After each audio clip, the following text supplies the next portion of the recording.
What's up, Daryl? What's going on? How you doing? Hello. Thanks for joining us this evening. Hey, thanks for having me. I appreciate it. Thanks for coming here. Yeah, I mean, this Great is event. great. Yeah, this is a great event, and thank you for having us here. It's fantastic, and it's nice to do this the day after an incredible win against the Denver Nuggets and Nikola Jokic back-to-back for Embiid dropping 41. I mean, is Joel 6-2 against Jokic now? I think something that's pretty good record to know off the top of your head. I saw that, yeah. Well, the Twitter told me that. Oh, okay. So it must be true. Everything on there is true. So how are you thinking so far through the start of the season? Pretty excited, pretty fired up. I think Coach Nurse has the group playing at a very high level. Joel's as locked in as I've ever seen. Maxey's playing as well as we hoped going into the year. Obviously, people right now are taking for granted how he's playing, I think, but he's, it's not a lot of guys who keep improving every year into their fourth year like this. So we think he's a for sure all-star, and really going into this year, that's what we needed.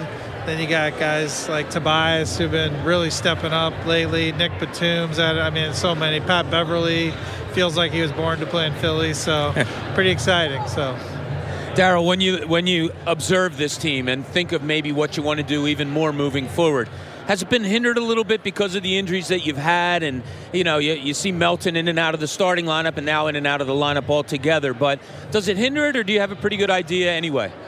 Look, obviously you'd love to have perfect health from day zero through the end of June.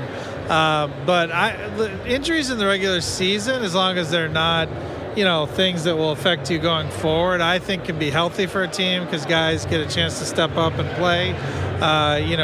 Jaden Springer's given us good minutes. Oubre, obviously, he's not in that group. He's been starting and been amazing. But when we've had guys come in and play, Mo Bamba recently has given us good minutes. I think it can be healthy. So, those guys could be asked to play in the playoffs. You might get an injury there. You might, things like that. So I don't think it's that bad. Looking at the situation after the Harden trade, fans were pretty skeptical of how things were going to look. They've all been pretty much 100% pleased to this point, but the ultimate goal is a championship. You watch the league. It's your job to pay attention to where your team is and where other teams are. As is, where do you think the Sixers are, honestly, right now? And then how good do you think they could be if you were able to make a move or two? I think we're one of the very few championship contenders. I think you stated it the way I do, though, which is you have to be realistic about where you are relative to other teams. I think you have to say Boston is the favorite right now to come out of the East, and we focus a lot on the East. Although, obviously there's some very good teams out West as well. I do think Boston's playing at a very high level. It is a team that we focus a lot on. I do think Milwaukee also is right there with us. And yeah, look, if there's an opportunity to make the team better, that's something we'll do for sure. Have you decided one way or another where you might go? Last time I had you on was right after the trade, and you told me, look, we're going to evaluate the Sixers, our squad, against all teams, but you did say specifically some of the better teams in the league like Boston and Milwaukee. Are you starting to get to where you're thinking you want to go? Yeah, I think we've got a sense of, guys that played enough minutes. Coach Nurse, we've seen the players play within his system and structure. Coach has added a lot of things, both offensively and defensively, guys who can fit. So that's really the only thing we do. I just left here with, we had like a 5-hour meeting focusing on the trade deadline, and, that's coming up here. When you acquire who you acquired, everybody knows Marcus Morris, and Nick Batum's been in the league for a long, long, long time. I kind of looked at it, when I used to cover the league, I thought, wow, those guys were good back when I covered the league. They have some years on them. Are you surprised at how much they've given you this year considering that? Well, I think, the two you mentioned, Nick and Marcus, both are giving more than we probably thought going in.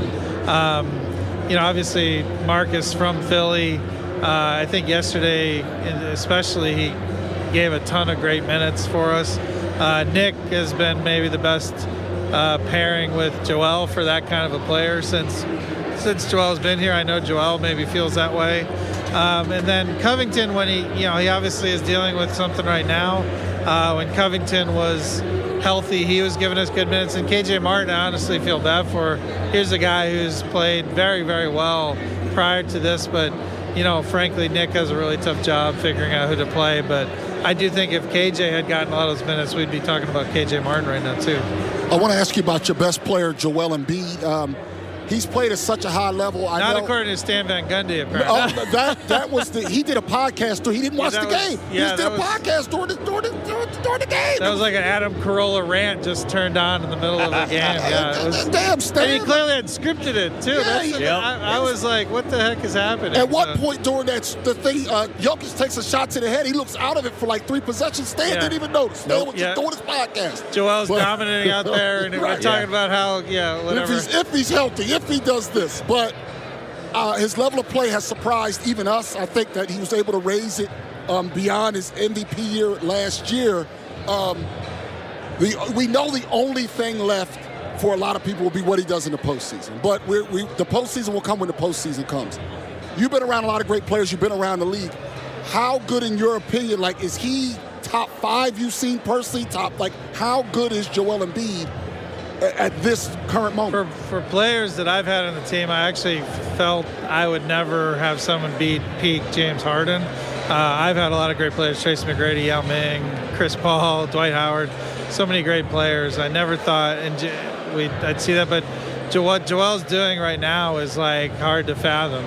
Both on both ends, offensively and defensively, and what he brings every night, and the approach he brings every night, and the leadership he's shown to this group. It's been, I really never thought it would happen, and it's been great. And then Maxey stepping up as well. So it's a special year. Folks should get out to Wells Fargo, and we've had great crowds, and we're excited for what's to come.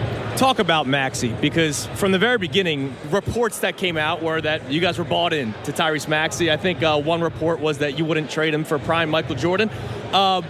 What is it that you saw last year in Tyrese Maxey, and knowing that the James Harden situation was probably going to go the way that it ended up going? What did you see in Maxey where you felt comfortable moving forward with him as your point guard? Well, it's his work ethic, how he's added to his game every year. I have to give Coach Nurse a lot of credit. I think he felt like when he watched Tyrese, and Tyrese had a lot of great games against Toronto, he felt like he could even utilize him even more.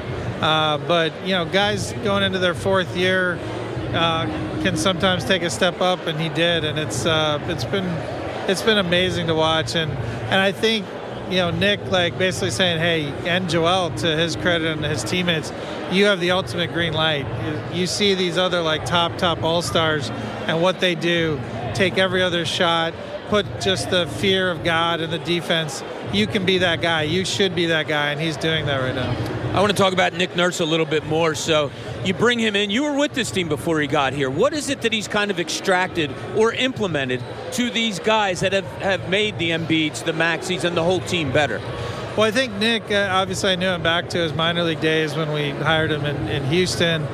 He's always been a defensive innovator in my mind, and so I knew that would come, and I think he's utilized Joel in different ways than he's been used. But it's really offensively where I really thought Joel and Nick really clicked, in that in the offseason, Nick was like, we need to prep you, to Tyrone's point, we need to prep you for the playoffs. We need to make you hard to guard in the playoffs, and that means being less predictable.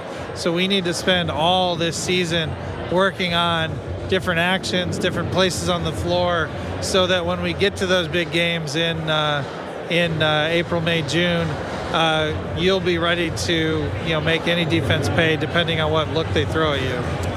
Tobias Harris has taken, I don't know how much time you have, but Tobias Harris. Hey, I'm here for you guys. I'm just thrilled you're here, and we're here for the Sixers Youth Foundation, and it's been an amazing event. No, we appreciate it, spending some time.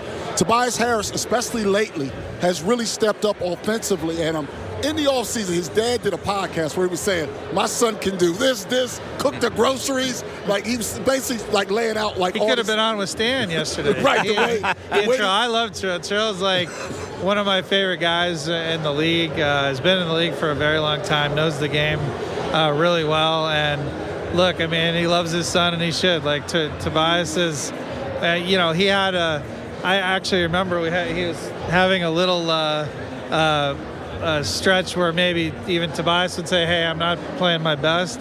And the great thing I knew, because that happens to every player, I knew Tobias would come out of it, and and he really led us through that period with Joel out. He led us even, in games recently with Joel. So we're getting the best Tobias, and I think I've been thrilled because, Nick wasn't as used to him, but I was like, look, I promise you, whatever you tell Tobias to do, he's going to go out there and do it. And you can't say that a lot for guys like with his pedigree and his the amount of money he makes. A lot of these guys aren't willing to do anything to make the team win, but Tobias does.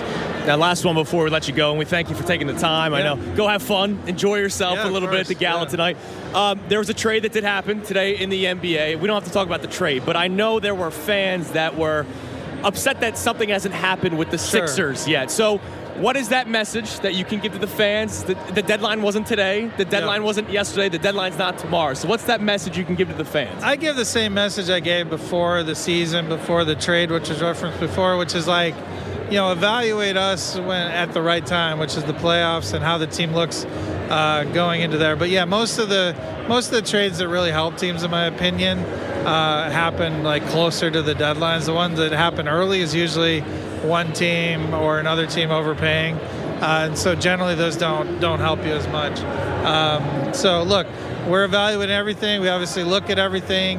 I do want to tell the fans that calling the same team over and over and over and over does not actually help a deal get done. So this notion that would be the plan, or flying to their city and standing outside their door with a boombox over your head, that also doesn't work. So look, we're evaluating everything, and if a player becomes available who can help us, we're for sure going to be right there. Thank you so much, Daryl. We appreciate it. And congratulations on the extension as well. Oh, thank you. I appreciate that. Thank you so much. No, I'm glad you're going to be here for a long time. It feels like you're comfortable here in Philadelphia. Turning into a Philly guy. Yeah. I love it here. It feels very similar to where I grew up, and the passion for the fans I feel for everyone on the Eagles and Phillies, and I hope that Joel and the team can give the city a lift. Thanks so much. Thank you, Daryl. Daryl Morey, President of Basketball Operations for your Philadelphia 76ers.